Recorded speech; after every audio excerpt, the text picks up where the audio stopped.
On this episode, we discuss what it really takes to become a professional MMA fighter. My guest is Jackson, who began his journey at just 5 years old and is now 4-0 as a professional fighter.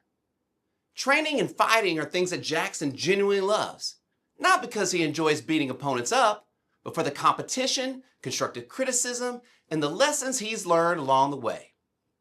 Being homeschooled has given him the freedom to train every day. And he understands it's not just about the good or the bad days. The just okay days are where you sharpen yourself through consistency that leads to more time in the flow state. We also talk about Madden streaks and how the mindset of MMA can be applied anywhere. Let's jump in. How do you handle failure now? I'm assuming maybe failure was tough before. Was it tough before? Very tough. How do you handle it now? Yeah, I think just learning from, there's a lot of greats in a lot of different sports and life and everything, and a lot of them talk about failure. It's like there's obviously the undefeated fighters, the undefeated whatever, but in a lot of sports, it's very hard for people to go undefeated or have an undefeated season. It's very rare. In fighting, it's very rare to go undefeated. So it's like a lot of these guys, they've had some sort of failure in their life in competition that really changed them. You know, it's like Floyd Mayweather, he lost in the amateurs.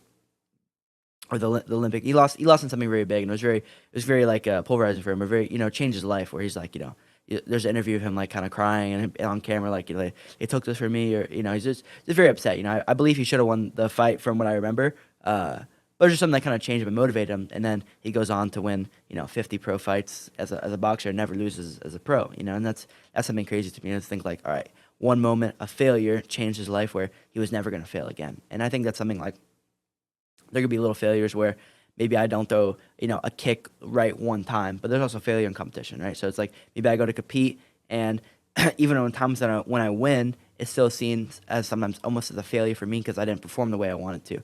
And so for me now, we always want to win and lose, or we always want to win. We want to avoid, losing because nobody wants to be a loser, right? But now it's for me, I just really look at performance. So anytime I go out there, I just want to perform the best, and that's when I've done my best. Anytime I focus on just the result, I never perform that well because I'm just so focused on winning. I don't play the way that I do. When I'm in training, I always just work on how can I put these crazy combinations of moves together? How can I stun on this person?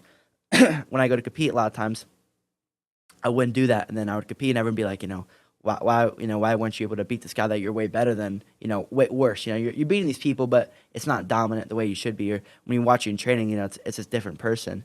So what's kind of going on here? And I just remember that I was very focused on how can I just go out there and just win, which is, it's a good thing, right? It's a good thing to be able to go out there and win, but I want to be able to dominate, and I want to be able to go out there and perform the way that I can. Win or lose, I'm going to perform the best that I can. If I lose and I perform well, then it just wasn't meant to be, and I've had that happen a lot more in jiu-jitsu because I haven't lost an MMA fight or Muay Thai fight.